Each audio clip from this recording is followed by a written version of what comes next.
சாட்ட மாமா பையன் ஏதோ சொல்றாரு, எல்லாரும் கேளுங்க. சீமான் என்பவர் சினிமாவில் தொழிலுக்காக இயக்குனராக இருந்தார், திரைப்படங்கள் நடித்தார். ஆனால் மக்களுக்காக, மொழிக்காக, இனத்திற்காக சிறைக்கு போய் யார் இந்த சீமான் அதுக்கப்புறம் அடையாளப்பட்டு லட்சக்கணக்கான தமிழ் உணர்வாளர்கள் ஒன்று கூடி அவரை தலைமையேற்று அதுக்கப்புறம் அவரே ஒரு பாதையை உருவாக்கி இன்னைக்கு ஒரு பேர் இயக்கமாக பெரிய கட்சியாக மாறி நிற்குது. சினிமா என்பது அவருடைய தொழில், ஆனால் அரசியல் என்பது அவர் தன் இனத்தின் விடியலுக்காக நின்ற ஒரு பெரும் பாதை. சாட்ட இவ்வளவு பெரிய உருட்டுலாம் உருட்டாத சாட்ட.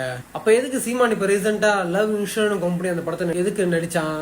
முதல்ல சீமான வந்து டைரக்டரா தான் உள்ள வந்திருக்கான். ஆனா அவனால பெரிய டைரக்டரா வளர முடியல. அப்ப அவன் என்ன பண்ணிருக்கான், இதோட கூட எங்க சம்பாதிக்கலான்னு பார்க்கும்போது தான் தமிழ் மக்களை வந்து ஏமாத்தலாம் அப்படின்ற ஒரு முடிவை எடுத்து பிரபாகரன் அவர்களோட பேரை எடுத்துக்கிட்டு கட்சி ஆரம்பிச்சோன்னா அதை வச்சு திருநெறி இன்னும் நல்ல கல்லா கட்டலாம் அப்படின்னு முடிவு பண்ணி, அது மட்டுமா எதிர்கட்சியா இருப்பாங்க தெரியுமா, ஆப்போசிட் இருக்கிற அந்த கட்சியை வந்து எதிரியா மக்கள் முன்னாடி காமிச்சிட்டு அந்த கட்சியை பொட்டி பொட்டியா வாங்கிக்கிட்டு கீப்பு வேலையும் செஞ்சுக்கிட்டு மக்கள்கிட்ட திருநிதியும் வாங்கிக்கிட்டு இங்க வந்து கூட சம்பாதிக்கலாம்னு முடிவு பண்ணிதான் சீமான் வந்து படத்துல இருந்து இங்க வந்தான், அரசியலுக்கு வந்தான். அப்படியே கரெக்டா கண்டுபிடிச்சு சொன்னா